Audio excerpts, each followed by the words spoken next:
So this right here is the HeyGears Ultracraft Reflex RS edition. And this will be my first impressions video about it. But before I get into my first impressions of this resin 3D printer, I'll just tell you off the bat, it's a very good machine. However, there are some really important points that I want to cover right away that we need to talk about before we continue getting into the nuts and bolts of what this thing is actually like to use day to day. First and foremost, the slicer now, they fixed it so that it can work offline with no login required at all. Well, kind of. Well, that's weird. It just keeps booting me back to the login screen. At least they're trying, right? So even if it's not yet working for me, I have seen others showing it working, and I'm really happy that HeyGears did address this criticism and address it quickly. It really shows that they are a company who gives a fuck about their customers and wants to improve, which is really promising. And I want to state that very clearly from the start here, because I am still going to be critical of HeyGears in some ways in this video, because there are still things that HeyGears just have backwards, in my opinion. Well, not just my opinion. I know it's the majority of us think what they're doing is ridiculous. And I'm very hopeful with how much they've responded to the community and our demands, that if we just keep pushing, we're going to get what we want. Demands. Listen to me. I'm like a terrorist. Unlock the settings or the printer gets it. They ain't fucking around. But someone raised a really good point in my comments section the other day. I just want to highlight it here. It's that even if HeyGears don't change at all, it doesn't matter, because there are so many other great options in the market. And the features that HeyGears do have right now that edge out the competition in some small ways, it's just around the corner that everyone else is going to copy that. So it's like, you know, if HeyGears want to dig their own grave, that's fine. They're welcome to it. But making videos like this can affect positive change. So let's continue. The next thing I want to address is how this company tries to control the conversation around its products here on YouTube way more than any other 3D printing company I've seen try to do. Like, there is no one that I'm aware of or whom I've spoken to who has received a free HeyGears machine to make videos about that didn't first have to sign away. Well, I have to be a bit careful here with how I approach this topic because of my own previous cooperative history with the company. So I'll just have to refer you to NoisyWorks, who did turn them down and has already spoken openly here on YouTube about this issue. So there'll be a link to that down below, and I highly recommend checking it out after this one to get the whole picture. And the reason I bring all this up, well, one, I think it's important that you know just how controlling HeyGears wants to be of all the messaging around their products, but that I have good reason to believe that HeyGears is now actively trying to make me look bad by spreading a lie that they were always working on an offline-only mode with no login required, that it was always on the roadmap.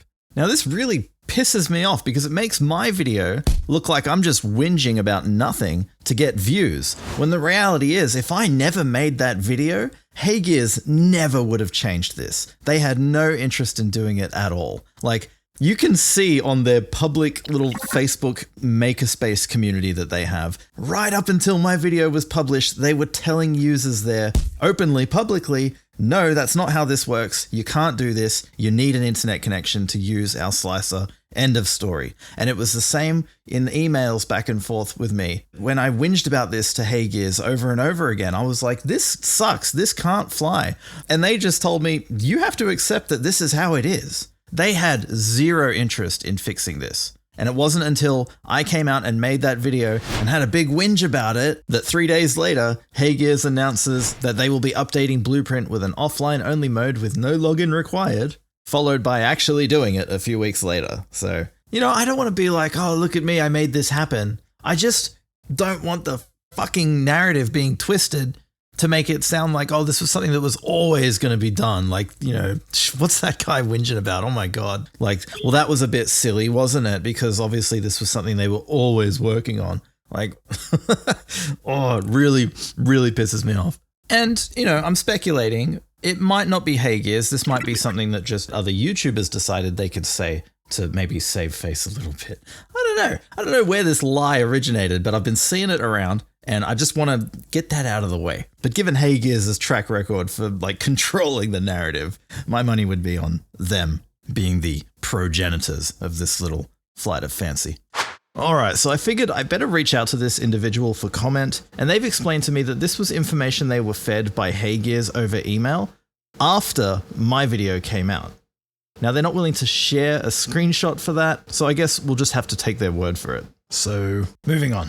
There's also a really large bias at play here with these particular printers, more so than any other, that I just want you to be aware about when you're engaging with any content related to these HeyGears machines, mine included. And what I'm referring to is the absolutely just delicious affiliate program associated with these printers. Like, oh my God, 10% commissions on $1,500, $2,000 sales. Ooh, that is possibly quite problematic, and I think merits a conversation here.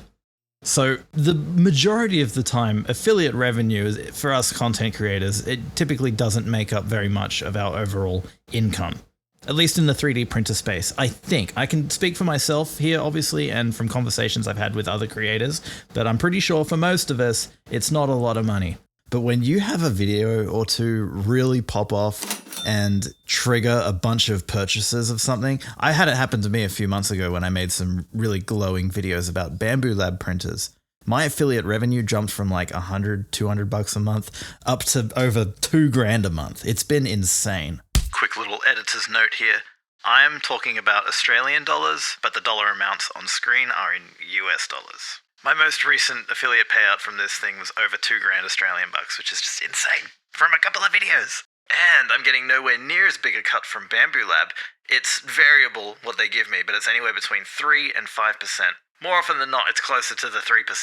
So I've been thinking about this a lot since that happened. If I can make this much money on the lowest commissions on relatively affordable machines, then I could make just an absolute killing on the most expensive machines with the highest commission rate that I've ever seen. Like, HeyGears is outcompeting everyone here on the affiliate program, which it looks to me like they're trying to incentivize us content creators to favor and prioritize them in our content. And after thinking about this a lot, I've identified, I think, 3 different ways that this might manifest in the content that you see online about these machines. If you can think of any others, let us know down below in the comments. And if I could, I'd like to speak to my fellow YouTubers directly here real quick. I want to be real clear that I'm not calling anyone out here, and I'm not trying to bring anyone down. I think it's great that there's so many voices sharing perspectives and experiences on these products in this marketplace. And especially those of you who do nothing but like printer reviews, you have a really valuable role in our community. So my intent here is only to start a conversation here and get us all thinking about this problem, and maybe we can put our brains together and figure out what we can do about it. So yeah, I'm not saying that anyone went and made extra videos and extra community posts about these machines. I'm not saying that anyone downplayed things that they didn't like about them. And I'm certainly not saying that anyone exaggerated how good these machines are in order to generate extra affiliate sales. I'm just saying that these things are possible. And we should all be a little bit introspective as we enter the holiday period here and ask ourselves if we've been affected by this bias and what we can do about it. My suggestion is, moving forward, is that we just be more transparent about our relationships with these companies. Maybe instead of saying, no money changed hands, or I never allow myself to be bought, we might say, hey, this printer was sent to me for free, however, I am choosing to participate in their affiliate program, which means I do have a financial relationship with this brand, and at the time of recording this, they are paying me a very generous 10% commission on every sale. So please keep that bias in mind if making a purchasing decision based off of this video. Now maybe there's a more efficient way to say this, but you get my point. It also wouldn't hurt to advise our viewers as well when we've signed any agreements with these brands. That is also pertinent information. The approach that I like to take is just by never signing anything unless it's a paid, sponsored deal, but I realize that doesn't work for everyone, and some of you aren't willing to turn away these brands off of that principle. So just disclose that you're in bed with them from the outset, and it'll help everyone make more informed decisions. Now, a quick word on this topic for the viewers. If you take what I say here and use it as ammunition to go and give someone else a hard time in their comment section, calling them shills or worse, please stop. You're not helping, and you're likely just making things worse by putting creators on the defensive. This point has to be approached delicately in a way that I hope can encourage actual tangible improvement here. And getting into someone's comments and being an asshole just does not encourage that outcome one bit.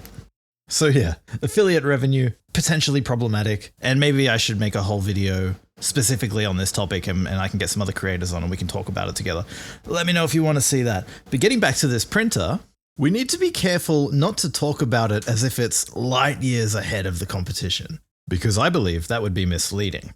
Now, I hold some very strong opinions about resin 3D printers as someone who's been doing it for a while and has experience with many different 3D printers at many different price points. And I'll say this, the HeyGears Ultracraft Reflex RS is a fantastic 3D printer. It's very well built and it performs its duties well. However, I would say that when you buy a HeyGears machine, you give up a lot to gain very little.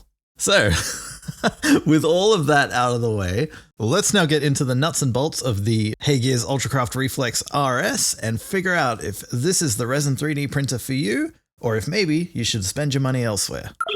But first, I gotta talk about Patreon and all that shit. This channel is primarily fan-funded lately. I've done 1 or 2 sponsorships here and there, the HeyGears one included, and obviously affiliate revenue is doing great at the moment. But overwhelmingly, it's direct viewer support that is making this channel possible. You guys are keeping the lights on, the bunnies fed, and I couldn't be doing it without you. So I just want to plug that real quick. And for my awesome community members, I actually have just a wealth of excellent STL files for your 3D printing enjoyment this month. Like, check this out. From Arcane Whiskers, we got this awesome little piece of terrain here. The Station Hanger Pack. That's going to look great on any of your sci-fi gaming tables. From Artificers Mini, we got Big Joe the Croc. Another bit of terrain, the Tree Watchtower. And Zenora. Fabricator's Lair is also joining us this month with a few little pieces of ruined terrain here from their Gothic Sector Templaris Part 2 collection. From Goetia Miniatures, we got the Goblin number 3. Look how cool that sculpt is from Goetia Miniatures. From Imp 3D Sion, we got the Saw Soldier, straight out of a horror movie. From Lucas with a C, we got the Squires, ready to handle all of your 41st millennium logistical requirements. And also this wonderful little tank. From Malal 3D, we got the Lost Legion. There's a whole Heresy Marine builder in here, ladies and gentlemen. How fucking cool is that? And that is by Malal 3D, and it is just incredible. Look at it. Look at these renders. Oh my god. From Moid, we got the RST Mech Troopers. These are absolutely sick. What would a dystopian sci-fi future be without humanoid robots with guns and katanas? Incredible stuff by Moid. From Stoneforge, these models are really fun. We've got a saber-toothed tiger chariot, and the dude in the back has a bone whip and a freaking dinosaur skull strapped to the back. Incredible. And also, there's a dude riding a saber-toothed tiger. Just super fun sculpts as ever from Stoneforge. And then last but not least, from Tractor Minis, we got the Void Armor Destroyer Lord. Tractor Minis is just pumping out the Chaos Marines, and it's great. So yeah, come head to patreon.com/once-in-a-six-side, buymeacoffee.com/once-in-a-six-side, or become a YouTube member at the STL tier or higher, and you can have all of these excellent STL rewards. But hurry, because they're only available for this month of December 2024. Come the new year, they're gone. However, if you are watching this video in the new year, I still implore you to come help support this channel and get some cool STL files that might be available at whatever point in time you're watching. But also, we have the Welcome Pack, and the Welcome Pack, anything that's in there never expires. It's always available. So, and it's always growing, and there's just a ton of really great stuff in the Welcome Pack. There's minis, there's terrain, there's gaming stuff. It's excellent value. And last but not least, you also get access to just our most incredible Discord server where we have just the best people in all of resin 3D and FDM 3D printing. So yeah, I hope to see you over there. Now let's get back to talking about HeyGears some more. All right, let's go. So the very first impression that was left on me by the new Ultracraft Reflex RS, and it was the same on last year's model, and I think that's really common in businesses who are used to manufacturing for other businesses.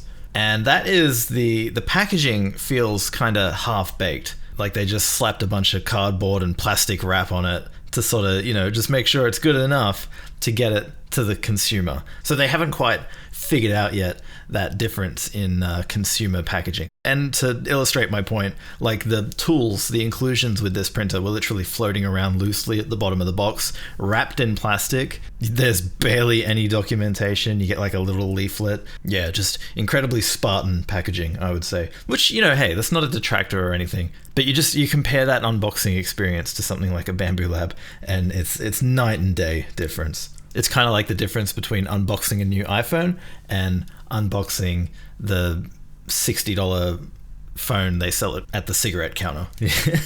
Yeah. And, you know, that doesn't matter. Whatever, let's move on. So for this model, the power supply has gone external, which actually, this is another thing I noticed straight away, is like how much lighter this printer is, which is a really nice relief. They haven't shaved off much. Last year's model was 25 kilograms, which given the print volume of the thing, I thought was absurd.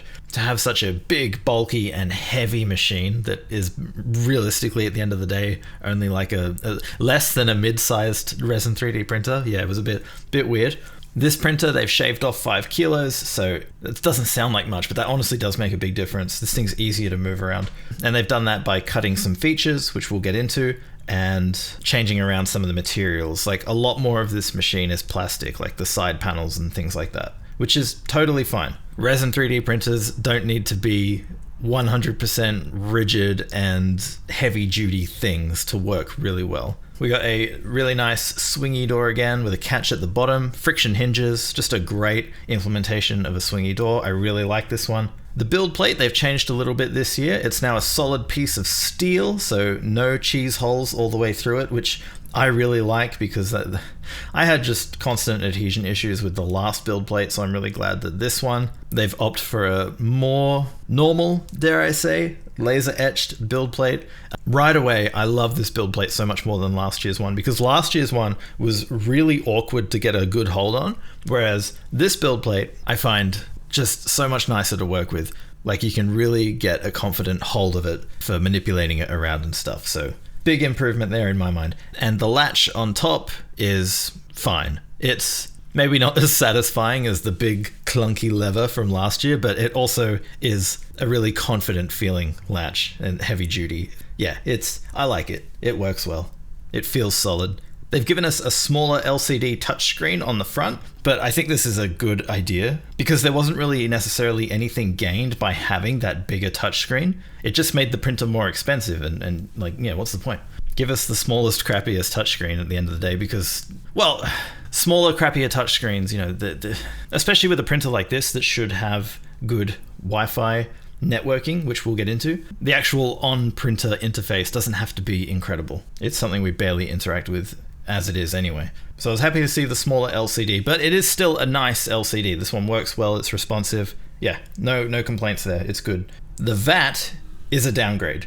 So we've lost the inbuilt heater that runs around the edge of the vat on the inside, which was a pretty special and cool feature of last year's Reflex. And I know some of you will be sad to hear that that's gone, but I have proven here on this channel you don't need inbuilt heaters. There are really effective solutions that you can get for not much money, like blower heaters. And inside this printer, there is plenty of room to run some blower heaters. I tested that out, it's totally fine. There's even a little rubber port thingy on the back that you can pop out to run your power cable in if you're running a blower heater. So, correction, you can actually buy an upgraded heated tank for this thing if you want. It's pricey, nearly 300 Australian dollars here. So me personally, I would just go with a blower heater. But if you want that tightly integrated heating unit, well, there you go. But your other option, if you really love spending money, is when you order the Reflex RS, you can order it with the pulsing release module for like an extra $1,000. And then that comes with the upgraded heated vat. So that's another option. And then you get a little compressor.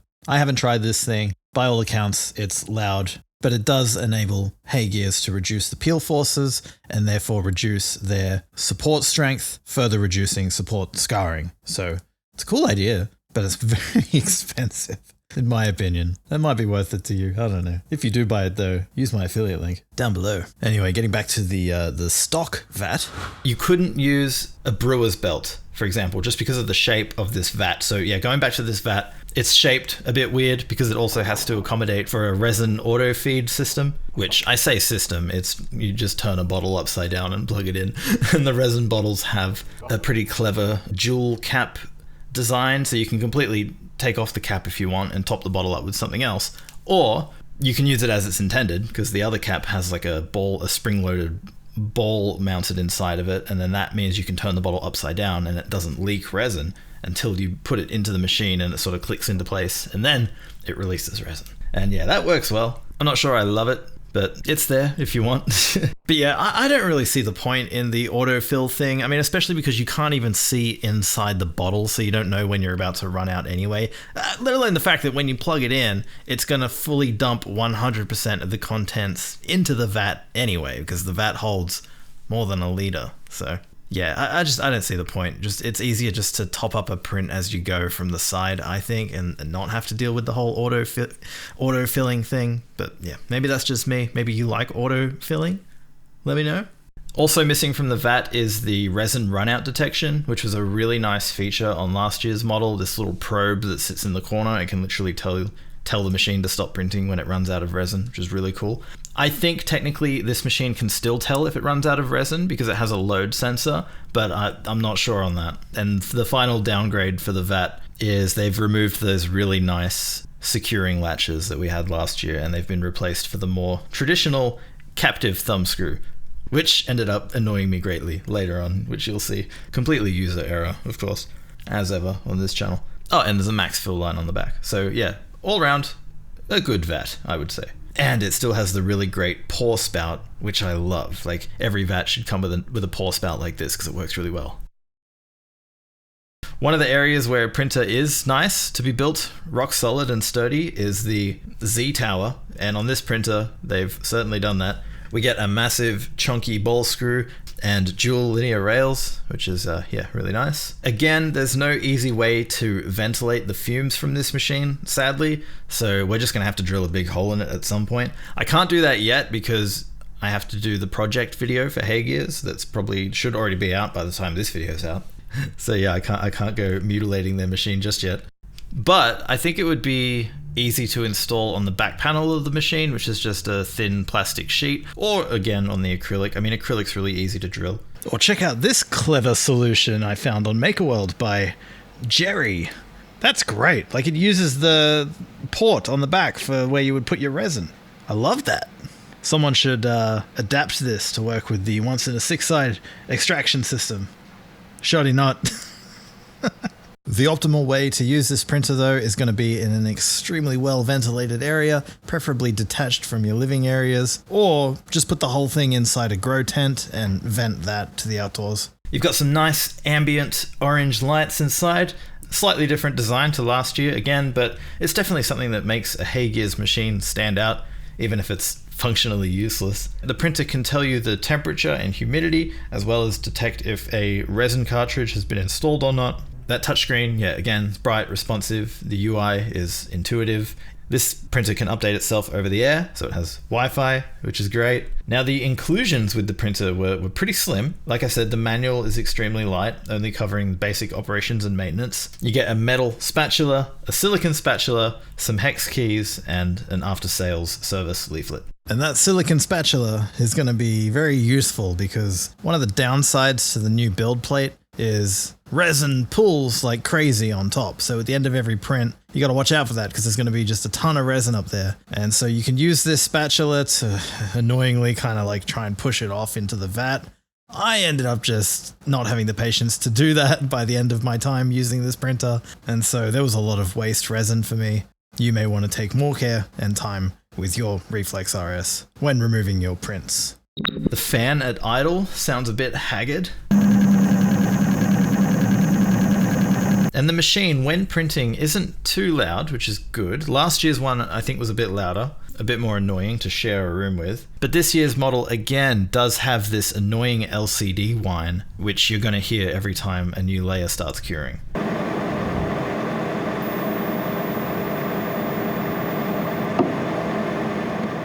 Or you might not. Your hearing might be shot and you can't hear frequencies this high, in which case, not sure whether to envy you or... or I don't know. Because, yeah, this printer in that regard is annoying. Now, when a print finishes, it will automatically lift itself up by about 5 centimeters. And at first, I thought there was no way to actually manually go in and tell it to go higher, which was a bit concerning because I couldn't fit in my little drip tray underneath to pull my print out. So I was worried that all the resin that's collected on top of that build plate would go everywhere, so I had to be very careful. I did later find, however, that you can actually do it. It's just in a weird spot. It's buried in the calibration menu, so you go into that, and then you can send the build plate up, which is nice. I'm glad you can do that. HeyGears do relinquish some control. And yeah, we'll get to the issues with control with HeyGears machines in a bit. And I was really, really happy to see that the parts came away nicely. Like, thank God, HeyGears have tuned the burn-in time correctly on this one. Yeah, with the Ultracraft Reflex, every time I tried to remove prints from that plate, it was a bloody massacre. They're way too stuck. And that's the problem with HeyGears machines, is if one of the settings is whack, too bad. You don't get to change it. You can't change any settings. You just have to go cry to support and be like, can you please change it for me? And if you're lucky, they will. But they probably won't, because that means they have to change it for everyone. So, I think changes like that are going to be made glacially slow, and there has to be enough demand for them. Now, unfortunately, the one-click print magic of Blueprint Studio has ensured that all these very tiny, fiddly little pieces aren't sharing any rafts, which means the post-processing of them is an absolute pain in the ass. A bunch of these parts will fall through most wash bins, and so yeah, I always recommend overlapping your rafts for this very reason. Just makes post-processing your prints so much easier. With just about every other printer, if you're using Lychee, the auto-arrange feature in that slicer does this automatically, and it's just a huge time saver. Alright, so despite these models not turning out as well as they would have had a knowledgeable and experienced pre-supportist prepared them, I can't deny the ease of which I was able to set up this printer and print these up. I didn't have to worry about calibrating my exposure value or my burn-in layers. I didn't have to worry about whether the pre-supports I bought or not were good. I just had to drag, drop, click a button, and print. Dealing with resin is still a pain in the ass though. There's no way around it. Be careful, be cautious, be safe. Take it slow. Think before you do anything. Because you will make mistakes, I promise you. And you will spill resin, and you will get very frustrated with resin 3D printing. Alright, so I then prepared and sent a second print, this time not using the auto orientation, and I manually went through and overlapped some of the rafts to make the post-processing better, and then I got an error message. Zeroing failed.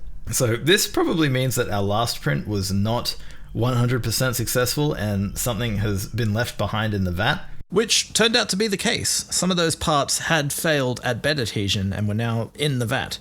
I can feel it. And then over here as well. I can't remember if I said this already at this point, but yeah, don't buy a HeyGears machine thinking that it suddenly means you won't ever have to deal with print failures. It's just not true. You will have print failures in all the same ways that you have print failures on other machines, and we'll get into some other modes of failure soon. But yeah, the force sensor, or the load sensor works, which is really cool. I like that printers are starting to come with these. Like even cheaper mid-range printers, Anycubic, Elegoo, you can get stuff like this. Is not exclusive to these super high-end printers. You can get this across the range now, which is really cool. So at this point in time, I still wasn't aware about the lift controls buried inside that calibration menu. So I thought the Z arm, the thing that holds the build plate, was locked in this position just above the vat when I had to do the vat clean, which was very awkward because I was trying to work around it as I was pulling up the cured sheet after doing the vat clean. And my God, so I absolutely made a horrific mess because of that. It was so awkward to maneuver it around without touching it and getting resin on it, which made me just end up getting resin absolutely everywhere else, including on and around the thumb screws, which meant I had to clean those out somehow, which meant pulling the vat out, which meant pulling the bloody bottle. This was a nightmare, to be honest. This would have been easier on any other printer. But yeah, just the auto-filling thing, the awkward vat, just, yeah, don't think for a second buying this printer absolves you of all the bullshit associated with dealing with resin. Yes, this is a bunch of user error, and just, you could say to me, oh, you just read the fucking manual. What manual? The sorry excuse for instructions that came with this machine didn't include anything about this, but anyway. The second print looks to have turned out great. The overlapping rafts helped ensure that everything printed. The vat passed the finger test, so it was time to now slice up Girly Man's rowboat. Also, make sure you don't forget to disable cloud syncing, unless you like waiting a really, really long time before you can even start your print. I mean, this could just be a me problem, but it takes forever. This is glacially slow. So just, if you value your time, you can uncheck that box and this will go much quicker. All right, so the next print is Girly Man's glorious rowboat, and it was my first attempt at it, and I sliced it up at 30 microns, and the end result is atrocious. And now, rather than repeat myself here, I have actually covered all of this in depth when I did the promotional video for HeyGears, which, to their credit, they let me leave all of this in, which I thought was really great. But the TLDR, if you don't want to go watch that, is basically these models had errors that needed repairing. Blueprint was unable to repair all of them. Microsoft 3D Builder to the rescue, and I printed them again at 50 microns, and they turned out fantastic. Except, I hated the results I got with the automatic supports from Blueprint, so I went and manually supported it myself, printed it again, and had excellent, basically perfect results. But if you are unfamiliar with my criticisms of HeyGears Blueprint Studio automatic supports, my biggest critique is that it just places way too many supports. So you end up with like all these tiny little annoying ones that you have to then like go in with a scalpel and remove. And so many of them are superfluous. Like they just get tacked on to parts of the model that are completely self-supporting and don't need them at all. And so it just takes ages to just go through and remove all those tiny little supports, even if they're not leaving any scarring, which was my next complaint, that a lot of the supports that the automatic support algorithm uses are too aggressive. But on this point, I haven't fully tested it. I've just used it out of the box the way that I was expecting it to work, the way that it's basically been sold to us, you know, like a one-click print solution, you know, that you don't have to know any settings at all as the end user, just press a button and it works. I've only used it in that capacity. Other people have discussed how they're getting much better results by fucking with the settings. And yeah, I haven't done that. I haven't tried it myself, but got to give a big shout out to James over at Rising Ape Minis here, who noticed that in Blueprint Studio, you can actually export the models to STL files once you've generated automatic supports. So what's cool is anyone can go and enjoy Blueprint Studio's automatic support engine and play around with it. And regardless of what resin 3D printer you might have, you can print models supported by Blueprint Studio. You should be aware as well, when you network send something to this printer, you can't remote start it. You can only transfer it. You then have to physically go to the printer and then go into the files menu and then start the print manually. And you'll want to stay with the printer for a few minutes too, because it takes a few minutes to start printing and it may throw warnings at you, like resin cartridge not installed, for example. Which, if you don't catch it, if you just press print and you walk away, you might come back 8 hours later to see resin cartridge not installed and your print never began. So that's something to be aware of.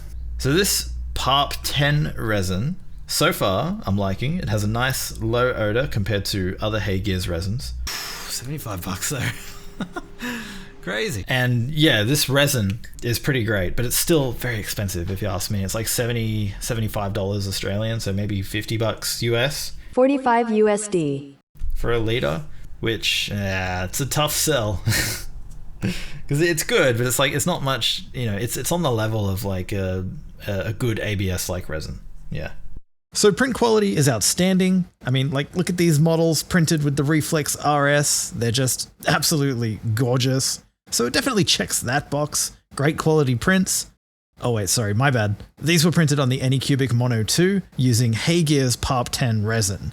That was, I don't know how I made that error. That was just, whoops. Sorry about that. Here are some models actually printed with the RS. They're stunning also. So anyway, at the start of this video, I said you give up a lot to gain very little. So let's start with what you gain when you buy an Ultracraft Reflex RS. Number one, HeyGears printers get a lot of updates, which is cool. There may even be things that I talked about in this video that have since been improved. You also get access to their customer support directly inside the slicer. This is kind of cool, and definitely a step above customer support from other manufacturers, at least in terms of the accessibility and immediacy of it all. No more sending off an email into the blue and hoping that someone replies. I might be unfit to comment on whether this is a good feature or not, since I personally am someone who never reaches out to any customer support ever, unless I'm completely out of options or something is just straight up broken and I'm looking for replacement parts. But you might find this ticketing system valuable. Then there's all the smart stuff, and this is where it's really hard to measure. But at least in my subjective experience of using this printer, I don't feel like I'm really seeing any benefits here, and I'll go through and talk about each one of them quickly. The first is intelligent regional exposure, which it's not clear actually if the RS has this one or if that's just an original Reflex feature. But this one is pretty neat because it can adjust the exposure time for your support structures and the exterior shell of the model, which on paper, at first glance, this sounds sick. But if you stop and think about it for 2 seconds, it kind of falls over, in my opinion. The first benefit it touts there of improving the surface hardness, for example, well, that's what you're doing to all your prints anyway when you post-cure them, which is a necessary step, by the way. Regardless, I do think it's pretty cool, but I'd argue there's no noticeable benefit here to our prints with a slightly harder exterior. The other benefit that they're saying, though, is it's improving the support strength for high tersile modulus materials. That's your ABS, PVC, and nylon-like resins, which again, on the surface, this sounds useful, but the net result is the same as if you had just used optimal supports. It's kind of kicking the can down the road, if you ask me. All your standard resins, your ABS likes, etc., they're extremely forgiving to work with, and a pre-supported model that's done well will print great on all of them. And yes, that includes a model that's been pre-supported by automatic supports. Blueprint Studio, Chitubox, whatever. If you've got good auto supports, it should print on any resin. The next one is advanced Z-axis compensation. And this one is interesting because it's supposed to minimize deformations and surface finish issues as much as possible. And they show some pretty extreme examples here, like this large flat rectangle being supported completely parallel to the build plate. Again, it's like if you just orient parts correctly and the supports are right, this is a non-issue in my opinion. It's probably the first thing that you learn when you get into resin 3D printing, that you don't orient your shit like this. Even the one on the left here, once you remove those supports, it's going to look like shit on that underside. So for parts like this, you would just always take the hit to print time and print it at an angle, and then that's going to give you the best result every single time, regardless of the printer and whatever fancy AI algorithms are running under the hood. It's interesting too, actually, that they use these examples because the one on the right is clearly undersupported, which is the cause for all that gnarly deformation here. Whereas if you peppered that face with the same amount of supports as the one on the left, the result would be significantly better. Again, with resin 3D printing, it's always about the supports. And this smart stuff just isn't giving any measurable improvement to the resin 3D printing experience that I've been able to see. Resin 3D prints on this machine look gorgeous. Resin 3D prints on a $150 machine also look gorgeous. So, if stuff is supported right, it comes out amazing. Like, who'd have thought? Then there's dynamic motion, which is, again, in theory, really cool. The force sensor detects high peel forces, and so will then slow down the lift speed, and conversely, if it detects minimal peel forces, it speeds it up again. That way it can sort of walk the line of speed and reliability. But this printer isn't breaking any speed records here. And it's funny because they're marketing it as a high-speed printer, but really it's only fast when you compare it to last year's Reflex printer. But in reality, it's kind of slow when you compare it to other printers like we've seen from Creality and their Dynax settings, or Elegoo with their tilt release, or even Anycubic as well has some crazy fast print profiles on their newer machines. And so you can just take the hit to print speed on any other resin 3D printer and slow down your lift speed to rule that out as a point of failure as well. So again, it's cool that it's there. Like, I'm looking forward to seeing it in the competition's printers soon, but yeah, it's definitely not like a must-have feature or anything. You've also got the residue detection, of course, which is great, and I love machines that do this. It's pretty common now, and I think soon will be standard for all machines. It's just so good, which I think means we're now onto features that aren't unique to the Ultracraft Reflex RS. So what exactly are we giving up here for this small handful of marginally useful, intelligent features? Well, it's freedom. You lock yourself into the HeyGears walled garden with zero access to the machine's most basic settings, which means you can officially only use HeyGears resins with your machine, and you cannot create your own print profiles for third-party resins. I get why they do this. It's incredibly profitable, I imagine, to lock your users into buying their materials direct from you. Like, just look at Formlabs. They've been proving that model works for ages now. And an example I like to give is, so Bamboo Labs give you an amazing curated 3D printing experience in the FDM world, while simultaneously allowing you access to all of the machine settings and use of any materials that you like. They even go ahead and provide pretty sweet print profiles for popular third-party materials too. So that's another thing as well, just quickly. I hate seeing the comparison made by others where they'll say that these HeyGears machines are the Bamboo of resin 3D printing. Like that's just false. That's just straight up misleading. It's not that at all. Bamboo Labs have nailed the end user experience just from start to finish, from the moment you unbox it to your first print to perhaps any deeper exploration of the settings or capabilities of the machine that you may want to get into down the road. Bamboo Labs is there for you every step of the way to make that a great experience and never get in your way.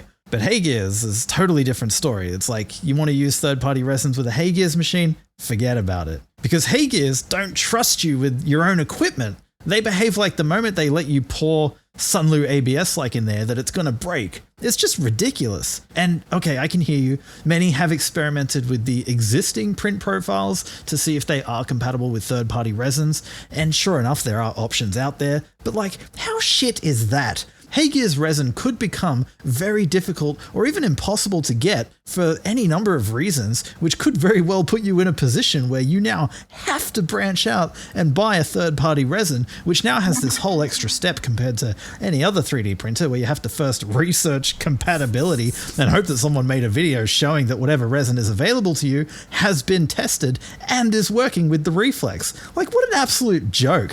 I'm sorry, but HeyGears, this is stupid, and it's never not going to be stupid. I get that you made some nice print profiles for your resins here, and that's great. Calibrating a resin settings can sometimes be a bit annoying, sure, but for the love of God, open up the settings and let us create our own print profiles, please.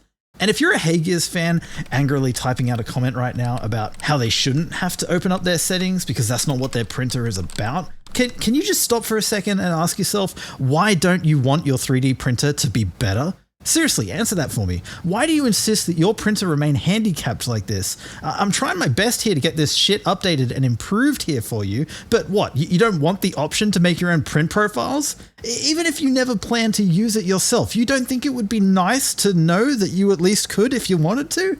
I just can't understand how anyone can defend this closed ecosystem shit. Even Formlabs, to their credit, will sell you access to the settings so you can then use any resins you want with their machines. They see the benefit in that. So this point is worth kicking up a big stink about, I think. If not for the future customers that they will definitely earn by doing that, but for their existing customers who have already bought into this. I think it would be great for everyone already owning a Reflex printer to benefit from this upgrade and be able to expand the usefulness of their machine if they desire, while still simultaneously enjoying the nice print profiles that come with a HeyGears machine, which, let's talk about those now. The biggest thing you're getting here with a HeyGears machine is these pre-tuned profiles. I'm not going to deny that it's really fantastic to pull a machine out of the box, pour in some resin, send some models to it, and without having to touch any fucking settings, just get successful prints. That's awesome. Because calibrating your resin, typically it's not hard. There's a couple of settings you got to figure out, which is your exposure settings. It's dead simple, actually. It's a very straightforward process. It can just, depending on the printer you buy, sometimes it can be done as quick as a single print, a couple of minutes looking at the test models, and then there you go, you've got your settings. Or sometimes it can take longer with a few back-to-back prints. I personally don't think dialing in a resin is hard. I've done it countless times. It's just annoying sometimes, but it's not hard. And the thing is, once you do that on any resin 3D printer, then the experience is pretty much identical to the HeyGears experience from that point out, in that you never touch settings ever again, so long as you stick with whatever that resin is. For example, at this point, I've got a bunch of print profiles for the Anycubic Mono 2 because I made a little print farm with the Anycubic Mono 2, so I can print shit tons of different resins. And the majority of resins that I've used with those Mono 2s, I've been able to figure out those exposure settings in just a single print. And now I have print profiles with a $150 machine for I don't even know how many resins. I've lost count. And I know I'm going to get great results and have successful prints with each of these different resins on that machine. And so that's the thing. If you want the HeyGears experience, well, you can pre-support your models with the Blueprint slicer and export them to STL and then slice them for any other 3D printer. You just, unfortunately, have to make a tiny bit of effort and figure out your exposure settings for whatever resin you bought. But then from that point on, it's the same. I'm telling you, it's the same. You're not going to notice whatever benefits are coming from that artificial intelligence crap. It's bloody marginal. Negligible, even, I would say. And my God, this is like really easy pickings for the competition here if they want to just catch up, is they could bloody commit some of their engineers to sit down and create some print profiles for the resins that they sell. And then it's the exact same thing again. You could say, for example, buy, I don't know, an Elegoo machine with some Elegoo resin and just use the print profile for that resin provided by Elegoo and get great results out of the box. But unfortunately, to this point, it seems like no manufacturer has given a fuck about tuning their resin settings and giving like actual good print profiles to their customers. It's been standard practice to this point for everyone to just figure out their exposure settings for themselves. And just quickly, because I know someone's going to be like, oh, it's not as simple as exposure settings. You've also got your lift speed, your lift height, your light off delay. These aren't settings that you tune. These are settings that you just slow down if you want to be sure and rule them out as points of failure. Speed is that is up for debate. I mean, if you've been resin 3D printing long enough, you'll remember the whole vroom thing where people would just crank their lift speeds as high as humanly possible. And I mean, that's what we're seeing now with stuff like the Dynax print profiles from Creality. It's just lift speed on steroids. And fuck, for all of my experience and for many others, we've seen no detriment to our supports working or not based on those increased lift speeds. So yeah, there's a strong argument to be made that lift speed has like no effect at all on whether your supports are going to succeed or not. But if you want to play it safe, just slow it down a bit. And then the other one's light off delay, which again is like, there's no calibrating this. There's just, if in doubt, add some light off delay, and then you can rule that out as a point of failure. So just as a best practice, yeah, just slow it down a bit, add some light off delay, figure out your 2 exposure values, never touch settings again. You've got the HeyGears experience with any resin on any printer. Manufacturers, Anycubic, Elegoo, Creality, could you please do this for us? So then that way, no one has to spend the 30 minutes figuring out those exposure values or manually going into the settings and adding that little bit of light off delay or slowing the print speed down a bit. That'd be really, really welcome. All right, that's enough ranting. I really like this printer. Like, it's sick. I just want to be able to use whatever resins I want with it. And I'm really happy that HeyGears have removed the online only requirement. I mean, I can't believe they had that in there. I can't believe I had to whinge about it for it to be fixed, but hey, that's what these videos are for, right? Or it's what we hope that videos in this space can be for, is to like help push back against stupid shit like that and have manufacturers improve their products to better the 3D printing experience for everyone. So hopefully HeyGears will change and let us access the settings. However, if they don't, and you're really okay with that, you're going to have a great time with your HeyGears machine. It's a solid purchase. The print quality is great. The hardware is pretty great. It's still a resin 3D printer. You're still handling resin. It sucks for all the reasons that resin 3D printing sucks. They haven't really solved any of that. Someone left a comment on one of my videos recently saying that, until someone comes up with a resin 3D printer where the end user never even sees uncured resin, like it's in a cartridge and maybe gets deposited by some kind of print head and then cured. I think we actually have that already, but it costs hundreds of thousands of dollars. But once we have that for like a few $100 at the consumer level, resin 3D printing will continue to be a massive hassle and headache for many people. And yeah, I agree. Like, resin 3D printing can be pretty damn plug and play, whatever printer you get, for everything I just discussed about getting calibration done once and then never touching settings again. But you still have this whole vat full of liquid resin and the very delicate FEP beneath it and all of the post-processing steps where you're interacting with this shit and having to handle it, and all of the room for human error that comes with. And then, oh man, changing resins is the worst. It's a toxic chemical. They have to be, you have to have good ventilation around these things. Until someone comes along and solves all of that, resin 3D printing is not going to be like an appliance. It's not going to be for everyone. But if you're okay spending the little bit of time it takes to calibrate a resin, and you're interested in resin 3D printing from a value and money-saving perspective, this printer's definitely not for you, because HeyGears want to drag you across the coals every opportunity they have. I mean, you look at the cost of their replacement parts, the consumables, and it is insane. Like a replacement LCD for this machine costs more than an absolutely incredible budget resin 3D printer. FEPs as well. I've never seen FEPs cost this much. This is insane to me, this pricing. They have recently introduced PAS 10 resin, which is a good bit cheaper than some of these other ones that they've had. And PAS 10, they told me, is like identical in formulation to PARP 10, which this is actually starting to approach affordable territory, so good on them for this. I mean, in Australian dollars, it's still maybe a little bit much for my taste, but hey, it's a good resin and you'll be happy with the prints that you get out of it.